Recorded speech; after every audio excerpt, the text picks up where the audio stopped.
भगवत गीता का द्वितीय अध्याय हम पढ़ रहे थे। पंचम श्लोक तक हमने अध्ययन कर लिया था। आज छठे श्लोक से हम पढ़ेंगे। अर्जुन श्री कृष्ण भगवान से कह रहे हैं, श्लोक देखिए।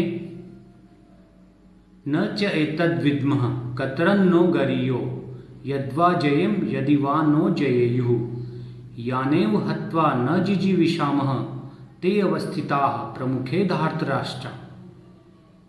एक बार इसका अन्वय करते हैं।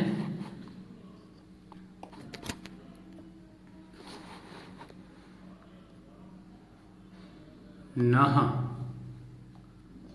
कतरत् गरीयो,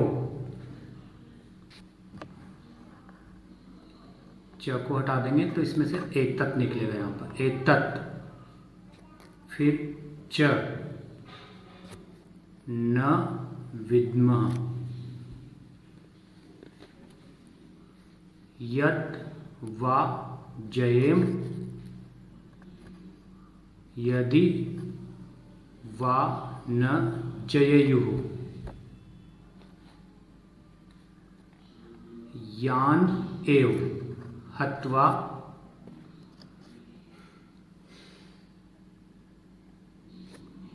जिजीविषामः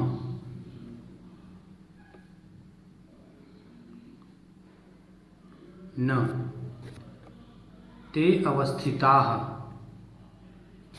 ते के बाद में अवस्थिता नहीं आएगा।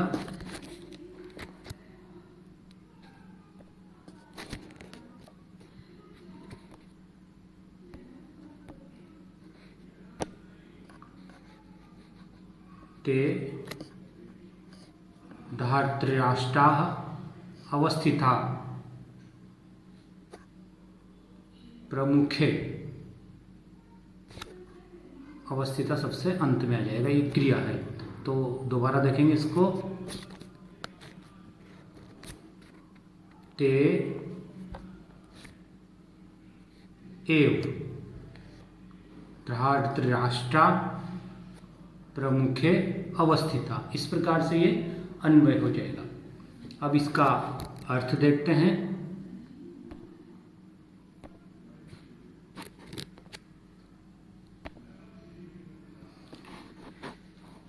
अर्जुन कहते हैं श्री कृष्ण से, न च एतद् विद्मः,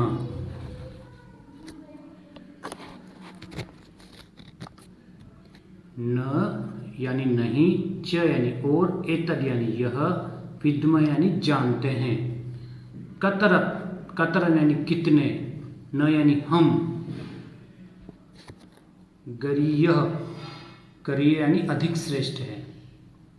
जब महाभारत का युद्ध होने वाला है और दोनों सेनाओं के मध्य में अर्जुन अपने रथ को श्री कृष्ण के माध्यम से अवस्थित कर देता है, तो उस समय अर्जुन श्री कृष्ण से संशय की स्थिति उत्पन्न होने पर कहता है कि न च एतद् विद्मः, यह हम नहीं जानते हैं, कतरत न गरीयो, हम कितने श्रेष्ठ हैं, या हमारे लिए क्या श्रेष्ठ है। यद वा जयेम, यद यानी या, वा जयेम हम जीतेंगे, यदि वा न जयेयु या फिर वो हमें जीतेंगे, यदि वा या फिर वा यानी अथवा, न यानी हमें, जयेयु यानी वे जीतेंगे, मतलब कौरव हमें जीतेंगे। श्री कृष्ण से अर्जुन कह रहे हैं कि हम यह नहीं जानते हैं कि हमारे लिए क्या करना श्रेष्ठ है, और हम यह भी नहीं जानते हैं कि हम उन्हें जीतेंगे या वो हमें जीतेंगे। फिर आगे देखिए, यान एव हत्वा, यान यानी जिनको, एव यानी ही, हत्वा यानी मार के, जिनको मारकर,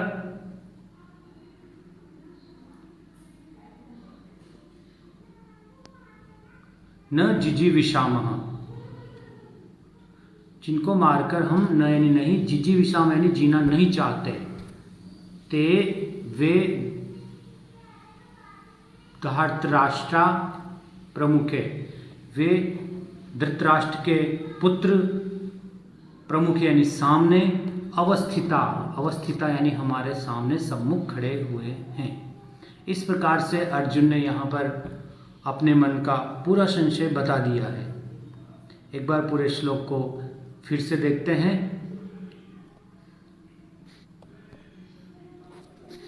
देखिए, न च एतद् विद्मः कतरन्नो गरीयो यद्वा जयेम यदि वा नो जयेयु यानेव हत्वा न जिजीविषाम ते अवस्थिताः प्रमुखे धृतराष्ट्रा। हमारे लिए क्या करना अधिक श्रेष्ठ है, यह भी हम नहीं जानते, और यह भी नहीं जानते कि हम जीतेंगे या हमको वे जीतेंगे जिन्हें मारकर हम जीना भी नहीं चाहते। यानेव हत्वा न जिजीविषाम, जिनको मारकर हम जीना भी नहीं चाहते। ते अवस्थिता प्रमुखे धृतराष्ट्रा, वे ही धृतराष्ट्र के पुत्र हमारे सम्मुख खड़े हुए हैं। इस प्रकार से इस श्लोक का अर्थ हुआ। अगला श्लोक देखते हैं। कार्पण्य दोषोपहत स्वभावः पृच्छामि त्वां धर्म सम्मूढ़ चेताः यत् श्रेयः स्यान्निश्चितं ब्रूहि तन्मे शिष्यस्तेऽहं शाधिमां त्वां प्रपन्नम्। इसका एक बार हम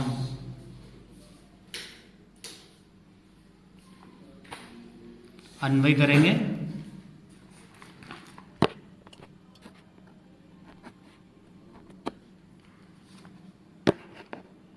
कार्पण्य दोषोपहत स्वभावः धर्म सम्मूढ़ चेताः त्वां पृच्छामि यत् श्रेयः निश्चितं स्यात्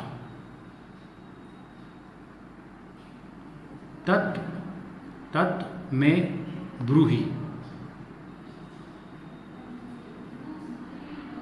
अहं ते शिष्यः त्वां प्रपन्नं मां शाधि। इस प्रकार से यहाँ पर इसका अन्वय हो जाता है। अब इसका अर्थ हम यहाँ पर देखेंगे।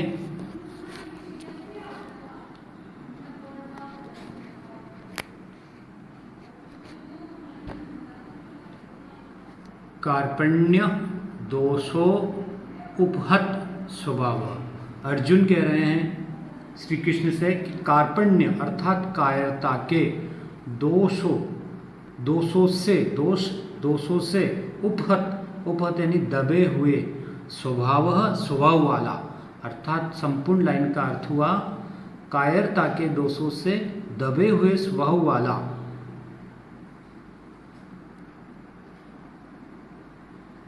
और कैसा?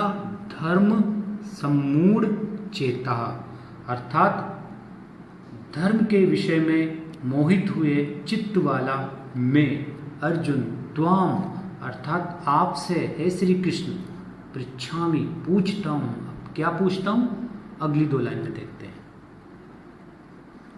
यत् श्रेय जो कल्याणकारक हो और निश्चितम और निश्चय किया हुआ हो, यत् श्रेय निश्चितम स्यात् यानी हो, ब्रूहि यानी कहिए, तत् में उस मार्ग को आप मुझे कहिए। अर्थात जो कल्याण करने वाला हो और निश्चय करने वाला हो वो मुझसे आप कहिए। क्यों? क्योंकि शिष्यस्ते अहम ते शिष्य, मैं आपका शिष्य हूँ। त्वाम प्रपन्नम आपकी शरण में आए हुए, त्वम यानी आपकी, प्रपन्नम यानी शरण में आए हुए, माम यानी मुझको अर्थात मुझे अर्जुन को, शाधी शाधी अर्थात शिक्षा दीजिए। तो नीचे की दोनों पंक्तियों का अर्थ हुआ कि आप जो कुछ निश्चय हुआ कल्याण करने वाला मार्ग हो वह मुझसे कहिए। क्यों? क्योंकि मैं आपका शिष्य हूँ, आपकी शरण में आए हुए मुझे शिक्षा दीजिए। एक बार संपूर्ण श्लोक का अर्थ देखते हैं पंक्तिशः।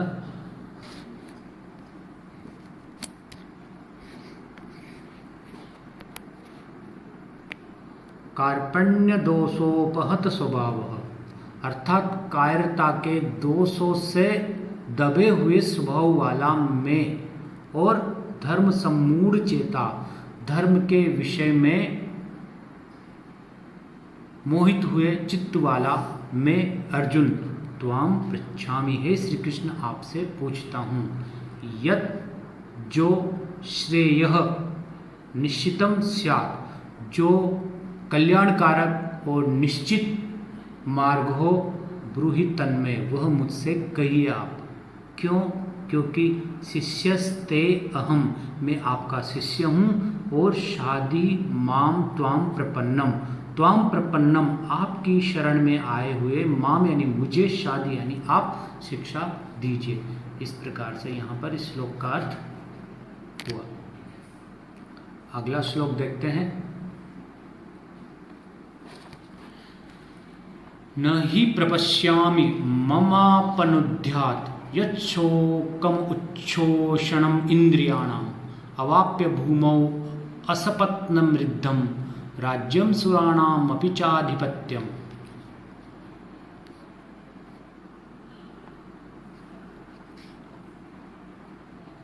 अन्वय देखते हैं एक बार इसका।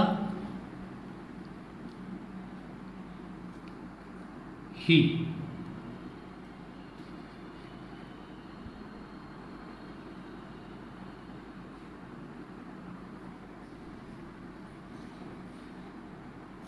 भूमौ द्वितीय पंक्ति से उठा है, भूमौ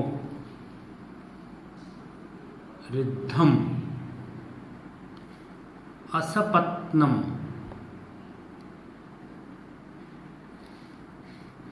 राज्यम च सुराणाम आधिपत्यम अवाप्य अपि। इस श्लोक में पहले नीचे की दो पंक्तियों का अन्वय किया है ताकि उससे अर्थ स्पष्ट हो। अब ऊपर वाली पंक्तियों का करेंगे।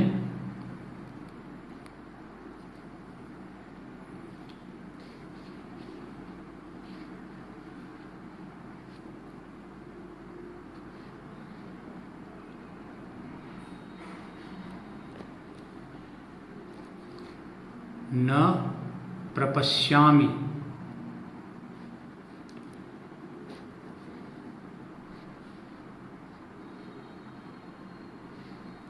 यत्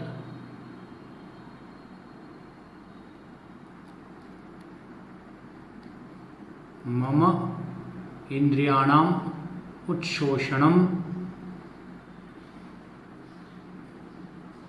शोकम अपनुद्यात्। इस प्रकार से इसका अन्वय हुआ। अन्वय में पहले भी बताया था आपको कि सबसे पहले कर्ता, सबसे अंत में क्रिया, मध्य में कर्म और इनके साथ इनके विशेषण प्रयुक्त होते हैं। तो एक श्लोक में हमें अन्वय करने के लिए इन पदों को देखना होता है, उसके पश्चात अन्वय होता है, और अन्वय जब हो जाता है तो अर्थ स्पष्ट होने में सरलता रहती है। अब इसका अर्थ यहाँ पर हम देखेंगे।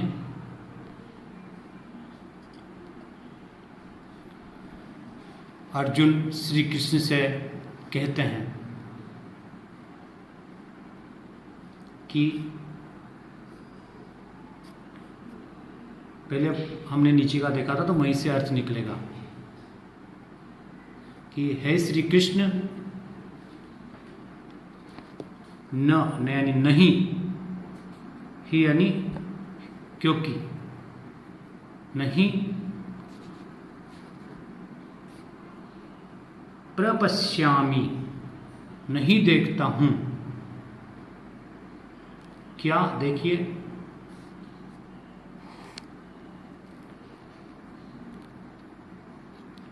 भूमौ अर्थात संसार में, असपत्न वृद्धम अर्थात धन्य धान्य से भरे हुए और निष्कंटक राज्य। असपत्नम का मतलब है शत्रुओं से रहित, और रिद्धम का मतलब है यहाँ पर धन धान्य से परिपूर्ण राज्य को अवाप्य यानी प्राप्त करके भी, राज्यम राज्य को अवाप्य यानी प्राप्त करके भी, और कैसे राज्य को, सुराणाम अपि च आधिपत्यम अर्थात देवताओं के स्वामित्व को प्राप्त करके भी। अर्जुन श्री कृष्ण से नीचे की दो पंक्तियों के माध्यम से कह रहा है कि संसार में धन धान्य से भरे हुए, रिद्धम रिद्धम अर्थात धन धान्य से भरे हुए, और असपत्नम अर्थात शत्रुओं से रहित राज्यम राज्य को, और सुराणामपि चाधिपत्यम देवताओं के स्वामित्व को प्राप्त करके भी, मैं नहीं प्रपश्यामि मैं उस मार्ग को या उस उपाय को नहीं देखता हूँ जो मम मेरे अपनुध्यात यानी दूर कर सके। क्या दूर कर सके, यत् शोकम मेरे उस शोक को, जो कैसा है, उच्छोषणम इंद्रियाणाम अर्थात इंद्रियों को सुखाने वाले शोक को दूर कर सके, उस मार्ग या उपाय को मैं नहीं देख रहा हूँ या मैं नहीं देख पा रहा हूँ। कि कब नहीं देख पा रहा हूँ, ऐसी स्थिति हो जाने पर भी, जैसा कि नीचे की दो पंक्तियों में बताया गया है। एक बार हम फिर से पूरे श्लोक का अर्थ देख लेते हैं। पंक्तिशः अर्जुन श्री कृष्ण से कहता है कि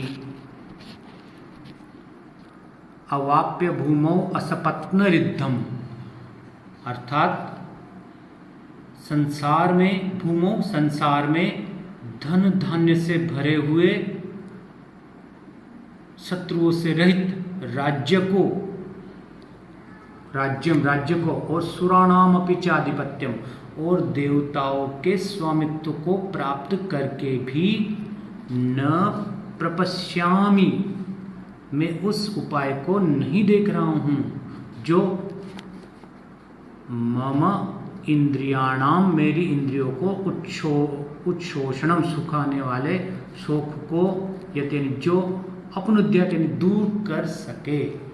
अर्थात श्री कृष्ण से अर्जुन ने कहा कि संसार में धन धान्य से भरे हुए निष्कंटक राज्य को और देवताओं के स्वामित्व को प्राप्त करके भी मैं उस उपाय को नहीं देखता जो मेरी इंद्रियों के सुखाने वाले शोक को दूर कर सके। अर्थात अर्जुन अपनी मनोस्थिति को यहाँ पर प्रस्तुत कर रहा है। आज के लिए अष्टम श्लोक तक ही पर्याप्त है। अगले वीडियो में फिर आगे हम देखेंगे।